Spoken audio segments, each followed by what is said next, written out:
Hello, everyone. Thank you again for joining us today. Welcome to another informative and timely webinar with C-Store. Today's event features Andrew Roberts, Chief Cybersecurity Strategist with C-Store, along with Joel Stein, Network and Firewall Architect, also with C-Store, sharing their expertise on reduce your blast radius with segmentation, securing and controlling your network. I do want to get back to Andrew Roberts for a few intro slides on C-Store before we dive into the main session. Andrew? Thanks, Kim, and good afternoon, everyone. I want to welcome you to our third webinar in our second annual CyberWise tour. We've had some great presentations so far, and today's webinar will be no different. I am Andrew Roberts, C-Store's Chief Cybersecurity Strategist, and I'm going to be your host today and throughout this year's CyberWise tour. After today's session, there will be two more CyberWise webinars next month. At the end of the series, we will cap it off with an in-person panel discussion with each of the speakers from the webinars, where you can have a chance to answer any questions you didn't get answered today or during the other webinars. I know we have a lot of familiar people out there. We've also got some new people as well, so welcome to all of you. For those of you who are not familiar with C-Store, let me just take a couple of minutes to get you acquainted. C-Store got its start 20 years ago, and we've grown a lot over the years and added a number of new practices and services. Many, if not most of those additions, were requested by C-Store clients, and we want to thank you for helping us become the company that we are today. Our main focus is to help clients solve their difficult IT challenges by identifying the end-to-end solutions that make the most sense for their business and their environment. We do that by putting our clients first and bringing vendor-agnostic solutions that are customized to their specific needs. Cybersecurity is one of our focus areas, and we are proud to be able to say that everyone on C-Store's cybersecurity team is a seasoned cybersecurity practitioner with years of experience doing the same jobs and facing the same challenges that our clients face every day. We back up each of our focus areas, cybersecurity, digital transformation, and modern infrastructure, with a robust services that help bridge gaps and help you get the most from your investments as quickly as possible.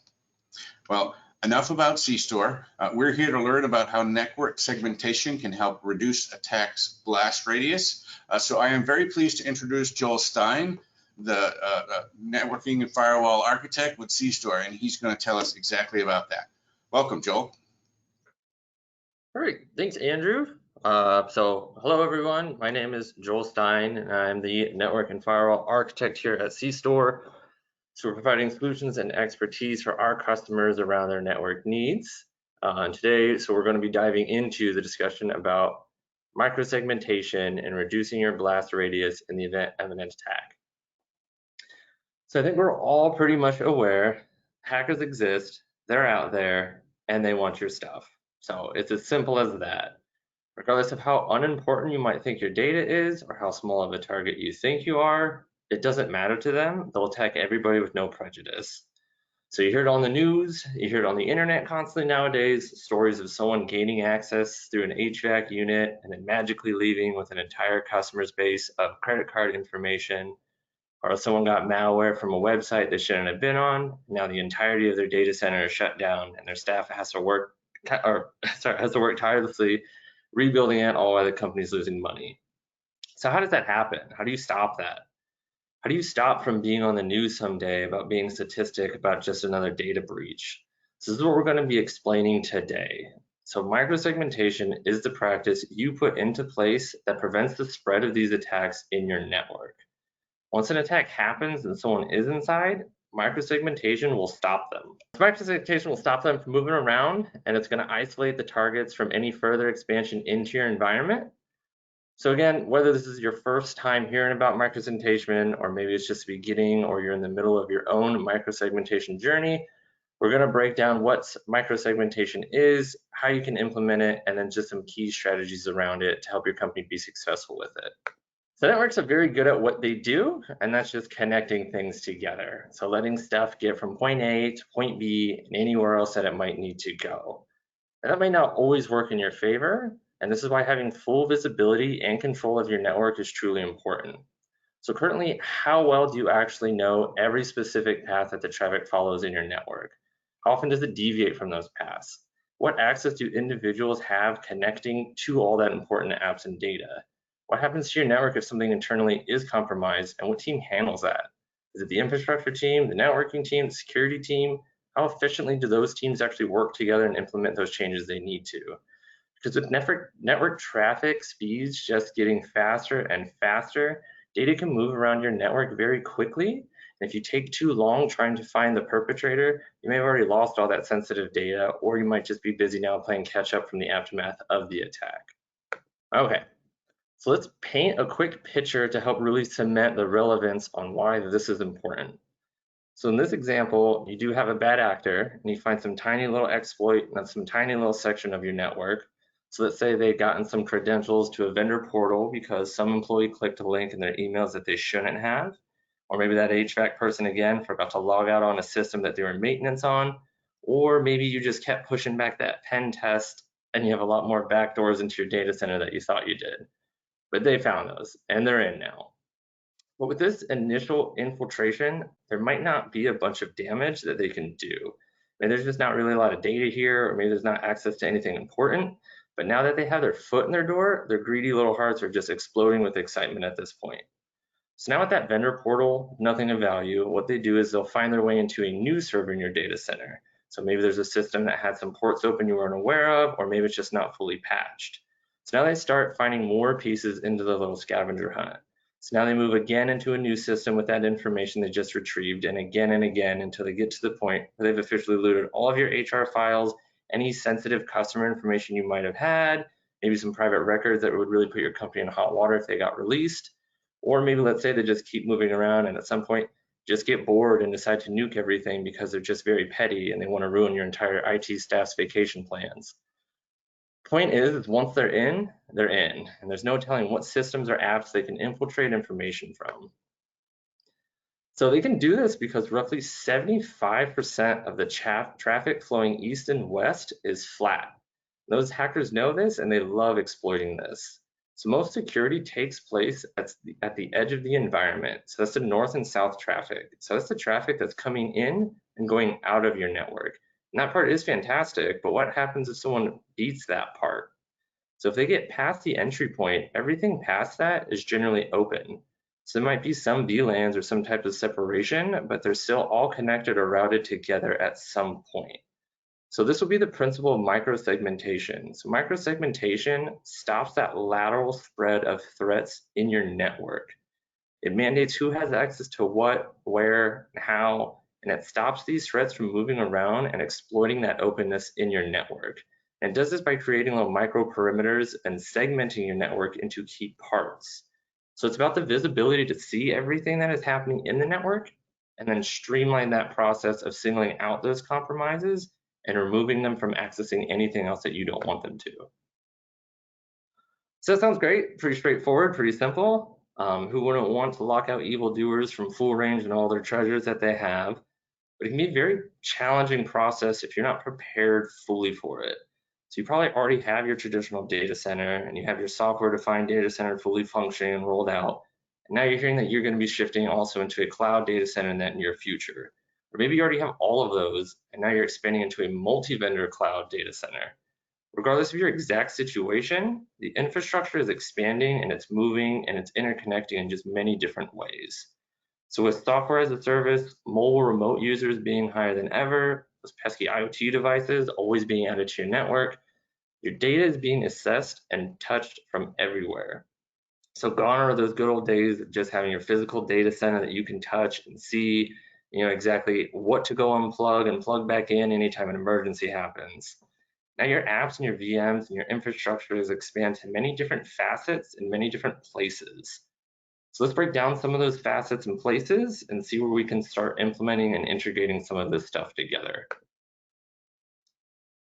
So there's 4 main enforcement points for micro-segmentation that we'll be touching on today.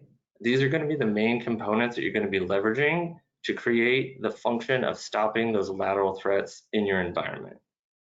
For now, we'll break down 2 key functions of each. So we'll do what type of traffic does it see, and then what type of security does it have. First, we'll go through with the network fabric. So this will be within the actual fabric itself. So this will be like your Cisco ACI or an Arista's Cloud Vision. Everything traffic-wise is going to be flowing through these. Sorry, it's going to be flowing through these. So it's going to see everything coming in, everything coming out, left, right, who's chatting with who, where they're chatting, and so on. This type of visibility is important because that can openly see all of the roads that everything is taking. So now you know where to start putting some roadblocks in case you need to send someone to a security checkpoint for maybe more screening, or maybe just outright dump them into a dead end. Additionally, the network fabric can also introduce security to this layer as well. So with that same analogy, what we can now do is start to introduce some actual security officers to work at those checkpoints and truly inspect that traffic that's coming through and try to stop anything heinous from getting across the lines they shouldn't. We'll touch a little more on what type of security screenings each of these provides later, but for now, I'll touch on that for a little bit, but that's kind of on the next slide, so I won't get into too much spoilers. So instead, we'll just jump next in. It's going to be the hypervisor. That's going to be your VMware NSX, your Nutanix Flow. Very similarly, this is going to be managing both that networking and the security side in the environment, but solely it's only going to be doing that in the hypervisor. So if you are using the NSX, for example, it's going to be managed exclusively in VMware. So again, very similar to the network fabric, it's just through different means. The endpoint agents are a little bit different. The endpoint agents are network agnostic, so they're not concerned at all with that traffic that's moving around in the network at all. They're only concerned about the security of the device itself that it's installed on. So if you have a Sophos Intercept X on a workload VM, that's really all it's going to be monitoring. Lastly, next-gen firewalls. These are where your Palo Altos, your Cisco Firepowers. So these work wonderful for network visibility and security, but they come with a bit of caveats depending on how they're deployed. So most firewalls simply just sit at the edge of the network, so only the traffic it can see is the traffic that's going to be leaving and entering the network. So it's going to miss out on everything that is happening inside internally. They also could be set up with some security-only devices, so doing it that way, it will check off the box for it being secure, but it's not really going to be look at any of that traffic that's being routed through on there. So that's a good bit about what to use to enforce. So let's kind of dive in a little bit at where we can enforce these. If we think about the network portion itself, again, so let's say you're using your Cisco switches, Arista, really any switch at this point, then you can definitely do an enforcement through the network fabric in a traditional data center, as well as that software-defined data center. Those switches aren't going to come up with you to the public cloud. So there's no room for them there, and Azure just won't let you go physically have a truckload of all your physical routers and switches down there next to theirs. Hypervisor role is exclusively with the software-defined data center when it comes to its usability with micro-segmentation. So with that, you leap right past the bare metal of your traditional data center when you roll out the hypervisor. But when you need to migrate your applications or workloads from ESXi or KVM into a public cloud, your hypervisors don't go with them. So all those policies or management tools that you might have had set up in the hypervisor no longer be usable while those VMs live up there. And that's going to be breaking the consistency of any micro-segmentation rules that you might have set up. Now, the agents, like we said, they live on the VMs themselves. So if one of those is migrated off of that software-defined data center into the public cloud, those will continue to work regardless of its location. Same with if the agent is installed on a physical server in a traditional data center, those will keep the consistent effectiveness across all data center types, regardless of where they are. And then lastly, the firewalls also have the ability to exist in all three realms and be very effective at doing that. So for that, you can have a physical device rolled out in your traditional data center. You can have a physical or even a virtual firewall that's supporting your software-defined data centers. And lastly, you could do a virtual, or even some vendors have a cloud-specific firewall you can roll out to have that live up in the public cloud. So the firewall can handle each data center separately, but it also has the added benefit of being able to stress across all three data centers and extend that consistency across the entirety of the environment. So let's evaluate the enforcement points directly on the security side that I said I'd touch on a little earlier. And let's see exactly what it can extract at each point. So to help understand the value provided, we'll break them down into different layer 2 to layer 4 visibilities, layer 7 visibilities, and its ability to identify and prevent the threats. So for anyone not familiar with the OSI model, layer 2 to layer 4 visibility is just going to be viewing the items mainly in that network and transport layer of the network. So you're really just focused on traffic routing itself, but not really doing any traffic analysis. So this will let you get some basic attributes of where it's coming from, where it's going to, so the IP addresses, protocols, and some active connections, but just the information that's needed to actually route that traffic, but nothing necessarily about what that traffic is. The layer 7 visibility, on the other hand, actually gets to that granular insight of what the traffic is actually doing. So hopefully to break it down a little better, we'll take an example of a phone call. So layer 2 visibility will be able to see that someone in the US made a call to someone in Italy, but it's not going to be able to see anything else more. All you get is that very basic connection. With layer 7 visibility, however, you could be able to know the exacts, like Vito Corleone in New York made a phone call to his mother, Signora Corleone in Sicily, and told her a happy birthday, and it lasted exactly 45 minutes longer than it should have. So with that layer 2 to 4, you know that the call was connected, but not much else. That layer 7, it brings more details and context to what that connection actually was. So now you can see that each enforcement point can handle that layer 2 to layer 4 visibility and give context about those basic connections, but really only those next-gen firewalls are going to be able to handle that full layer 7 visibility. It's also the only point that can identify and prevent threats it sees using those functions as well, because of its full visibility and its purpose-based features. Now, unfortunately, you can't have an entire network of only firewalls. It probably just wouldn't work very well, and it would be incredibly expensive. But what you can do is actually leverage each of these together. So instead of wasting the firewall's bandwidth on non-critical workloads and flows, we can use the hypervisor or the agents to deny that traffic before it even hits the firewalls. So we can have the network fabric that is monitoring everything it sees, pull down a runbook and playbooks from the firewall of what it should be allowing and denying, and spread out the system resources that are being used. So micro-segmentation is truly about finding the balance and harmony with those offerings and having them work together and share what important information they learn, so that when something malicious is found or detected, everything in the environment can be made aware of those threats and can be locked down and prevented from further spreading. So if the hypervisor finds something that has been compromised, it can let the network and firewall know and completely black hole that device. Or if the agent is unsure of something that it just newly discovered on the network, it can move it into a quarantine zone where the security for that is going to be much stricter. So let's shift gears a bit from implementation, shift gears a bit from the implementation, and let's look at micro-segmentation key strategies. So we'll break this down into 5 key pillars. So as you can see, there's going to be complete visibility, a zero trust architecture, workload tagging, comprehensive policy, and adaptive security. And don't worry, I've got a slide for each one of them. What we'll do with them though is a quick breakdown of each of them, their importance in creating an ability to segment a network and to also help automate a response for it as well. And really a big key takeaway from this is just going to be that security is just as much about the process in your organization as it is the technologies that drive those. So the technology can only do so much unless you have the right processes and procedures in place to prevent the attacks from happening or containing them correctly if they do happen. So like I said earlier, majority of firewalls sit at the main perimeter of the network and only watch that traffic that's coming in and out. But your data center is very chatty, and that firewall is not paying attention to any of that information and traffic that's being passed around. It's not looking to see if server A is talking to server B. Once that process is in, it pretty much just stands to the side. So that leaves a huge portion of your network without that layer 7 visibility that we talked about earlier. So how can you protect what you can't see?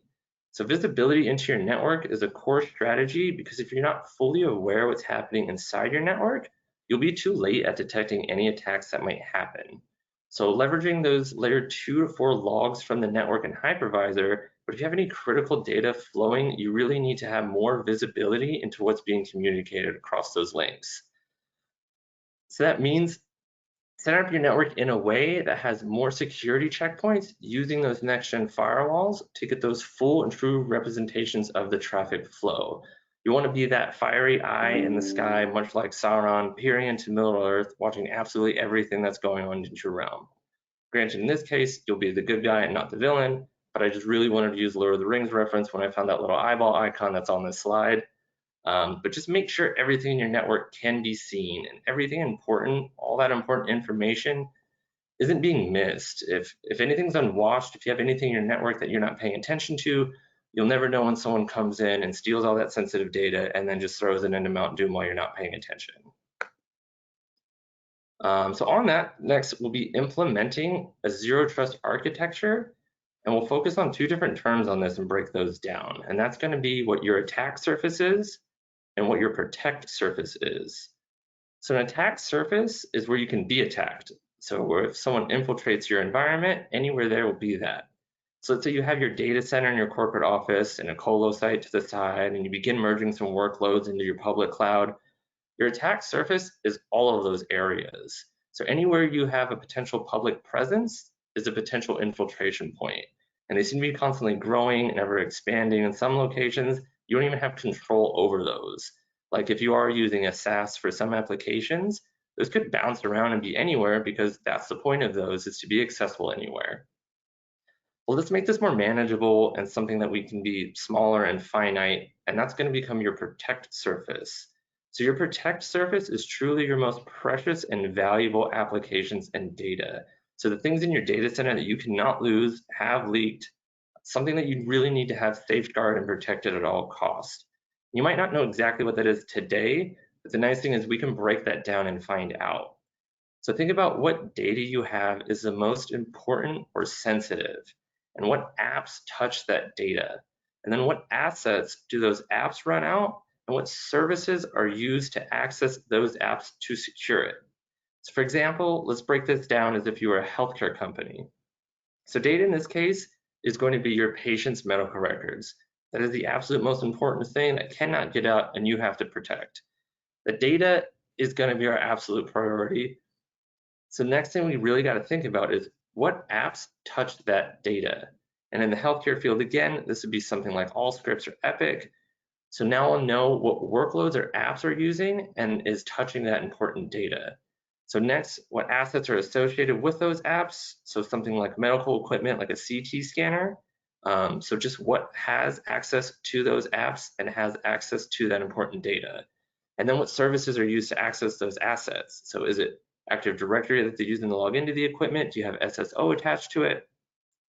With these steps, we can break down what is important and what devices are associated with that important data, and that would be what your protect surface is.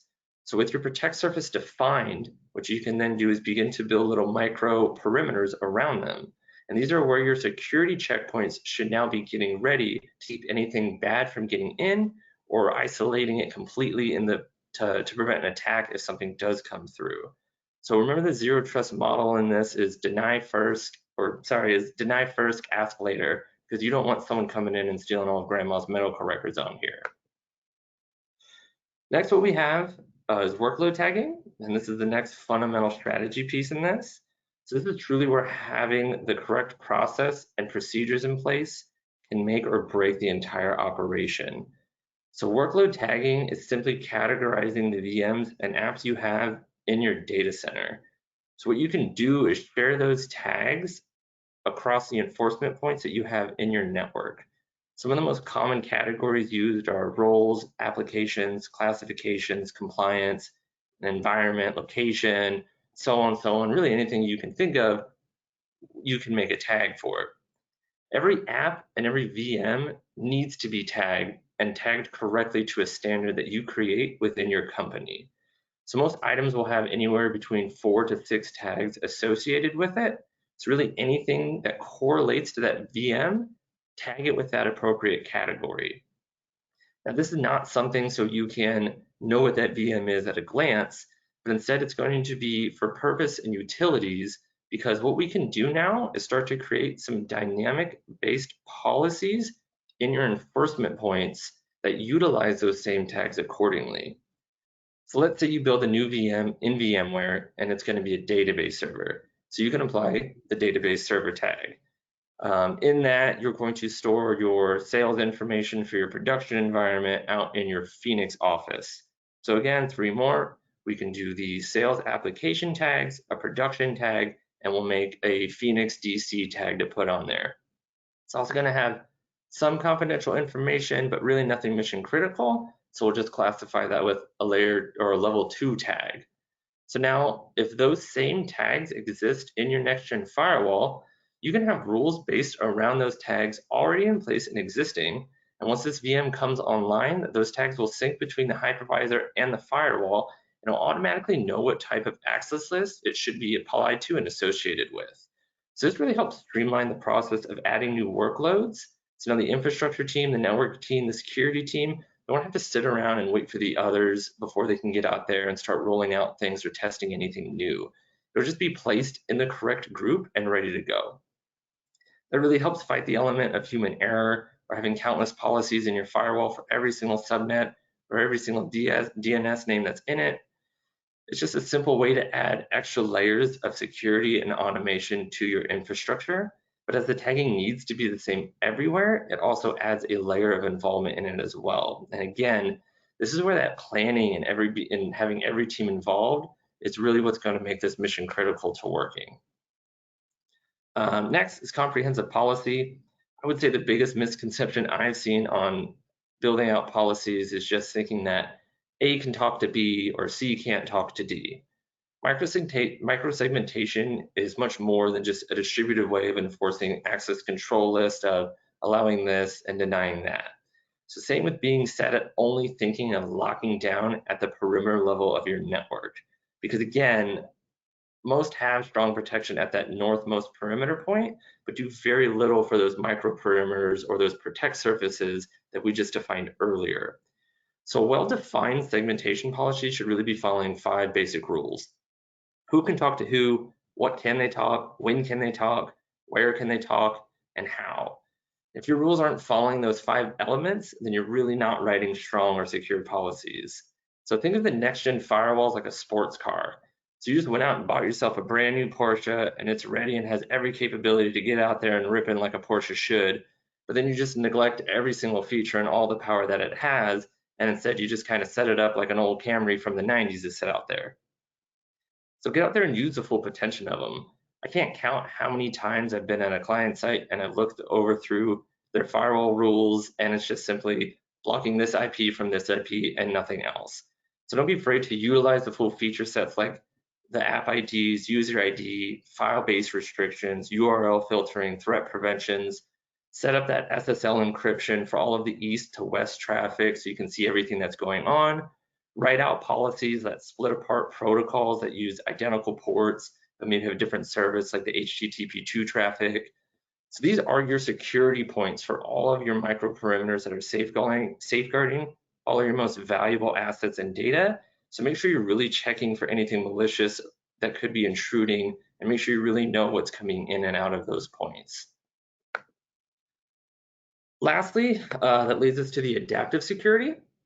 So now that we have our all-seeing eye in the sky that's seeing everything in the network, we're being diligent and trusting no one we don't know. We've tagged all of our apps and have associated them across all of our enforcement points, and we have the best and most competent security guards in the world working at our security checkpoints and watching everything that's moving around in that data center. The last piece is, how do we use all of those items together when something goes wrong? So let's say an agent installed on a VM finds an exploit or a compromise on itself, or one of your comprehensive policies flags an unknown entity that's attempting to get into one of your micro perimeters. So using the logs of all of those information, all the logs from all the collected enforcement points you have, what we can do now is set up an automated security response to those threats. Or you can even have those alerts set out to a distribution group, or even submit a ticket through something like a ServiceNow and be alerted of those compromised machines. So once we learn that something is compromised, what we can do is use tagging again to automate that process of locking that system or service down or start securing that micro perimeter so it cannot spread outside of its area. So similar to the categories we discussed earlier for tagging, what we would have also created are some additional ones. So what we also do is create some additional ones, but sorry. So what we'll do is also create some additional ones, but these aren't associated to those workloads. These will really be an as needed basis. So what we'll do is you'll create a tag like compromised, and you'll have a policy associated with that tag. So when a red alert does come around, what we'll do is use that tag and tag that workload with the compromised one. Then when it moves, or with that, what it can do is move into our stricter or a more locked down policy. So this can be fully automated, or it can be sent to a CRM for human investigation. But the associated tags, again, live everywhere. So you don't need all of your teams together to start getting ahead of the attack. So if the infrastructure person catches it first and tags it in the hypervisor, it'll share that information up to the firewall and begin that process immediately of locking it down. Or likewise, if your network admin is the only one working at 2 a.m. doing maintenance and the attack hits, they can select those tags in the firewall and have all of those go back down into the hypervisor and then network fabric. So it creates a much quicker response time, or even instant again if you have the magic through automation. So you can have a policy that just forces the workload to have a secured SSO, and you can investigate it or lock it down. You can also create a policy for a black hole and just throw that compromised workload into the void. The idea is to create a fast and reliable response to an attack and isolate and stop that spread from moving out of its own perimeter and into others. So keeping your blast zone as minor as possible and making those remediations quick by preventing that spread into your protect surfaces. So with all that being said, I'll wrap this up with just some key takeaways. So micro-segmentation is becoming more and more needed as we expand into different type of data centers and having sensitive and vulnerable data moving around constantly. So some governments are even starting to mandate this, putting it forcefully on you, whether you want it to or not. But again, I can't stress enough how important planning is for success in this. So mandating those proper processes and procedures and getting a full buy-in from every team is absolutely essential to having micro-segmentation save you from any potential breaches. Because of that, it's also very important to take this into phases and not attempt to have this in effect overnight. It's one of the acronyms of just not trying to drink the whole ocean at once. Break this up into segments, much like the name of it itself. Start building out those rules and those tags and those processes until you can slowly start trickling everything into place. And remember, you can't protect what you can't see, and don't skimp out with lazy ACLs. So security is critical, and so is protecting your assets. It can be an overwhelming journey, but just remember that you're not alone, and that's why you have fantastic partners like CStore here around to help you along the way. And then with that, pretty much wraps up everything I have. So we can either just do a one-man improv show until time runs out, or we can run through some questions if we have them. Hey, Joel, the improv show would be great. Hit it. No, I'm kidding. Thank you so much for sharing your expertise. At this time, we will open it up for questions. We do have a few coming in. I will say Joel definitely gets the award for the most fun and fascinating reference to Lord of the Rings. So cheers to Joel. And also, I think no one in the history of our webinars has ever used the word harmony on a live event. So I just want to give you some kudos for that. And of course, sharing your expertise, right? So we'll get on to the questions. If you do have questions, you can post them to the questions pane, and we'll kick it right off. Definitely for Joel, obviously. First question, how do the tags sync between devices? And is that done automatically? That kind of goes back to the planning phase of it. You will have to create the tags individually between each of the enforcement points. So someone will need manual interaction to go in and set those up. Once you do though, pretty much all the hypervisors now and a lot of these firewalls and the endpoints will actually have syncing agents that you can apply on those. And that's where once it sees that the two tags that you have are synchronous between the two, it will then start sharing that information up once you have that point set up. So it's a little bit going, and then after that point, you're done. Great, thank you. Next question. Can you elaborate on the difference between north-south and east-west traffic? Maybe add some color commentary or context there and how it gets handled in the context of what you discussed today. Yeah, so if you think of your network as in just a bubble, so if everything you have is in here, the north-south traffic is really that traffic that's just kind of coming in and down into your network. So that's going to be the southbound traffic.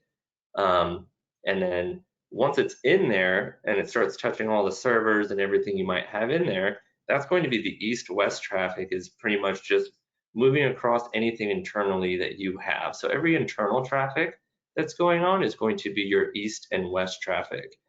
Once that's done, or if you're going out to the internet, that's pretty much again where once it leaves your network, it starts going back northbound and heads up back into the internet, or maybe if someone's pinging into like a purchasing server you have, they'll come in through the internet, hit your server, then come back out. So north-south will be the person coming in, east-west would be those servers talking about what's being purchased and the amounts and so on and so forth, and then south-north pretty much go back out and finish that transaction from there. Excellent, thank you so much. Next question. What did you mean by decouple security policies from network constructs? That sounds like a good one. I put that Can on you that. elaborate on that? Yeah, I didn't touch on that one. It's a great question. I think a big, especially coming as a network engineer, it can be a little hard to differentiate the fact of I have a VLAN or I have a VRF that I have all of my management, subnets in, or I have a VLAN and everything of all of my servers and all of these, and I have them separated out within the network itself. Problem that we're seeing a lot of is that doesn't work because, yeah, the servers might be on this VLAN and some of the users are over here, load balancers over here, they might be separated, but they all still touch each other at some point. So the traffic is still flat in that essence, where even though they might be segmented out in the network layer, they still hit each other. So the idea is to not think of it as the network construct that you might normally do, but think about it as the security construct of, yeah, they're subnetted differently, but group them into what has to touch what as something comes in. So again, if somebody's coming in and buying something, the WAN is on a different subnet. These are on different, they're all on different subnets, but that traffic still hits every single one of them and then goes on its way out. And that's really where the micro perimeters come into play, is singling those out, not necessarily per VLAN or subnet, but for what those things are doing. So hopefully that can add a little more context to that. It does. Thank you so much. That actually concludes our questions for now. However, if you do have additional questions that arise after the session or while watching the recording, I know Joel packed a lot of great content in there. You can certainly reach out to CStore, either Andrew or Joel. It's joel.stein@cstore.com. With that, before we let you go for the day, I do want to pass it back to Andrew for a few closing remarks. Andrew? Sure. Thanks, Kim. And Joel, thank you so much for that presentation. I really enjoyed that. Just want to remind everybody, as I mentioned at the top, we do have some more upcoming events in this CyberWise series. August 3rd and 17th, we've got 2 more webinars coming up. And then also the live in-person events, one here in Phoenix, one in Las Vegas, whichever one works for you. Phoenix is September 8th and September 22nd for Las Vegas. So don't forget to sign up for those so that you don't miss out. And with that, thanks everyone for coming and have a great afternoon. Excellent. Thanks, everyone. We hope to see you in a future event soon. Have a great day.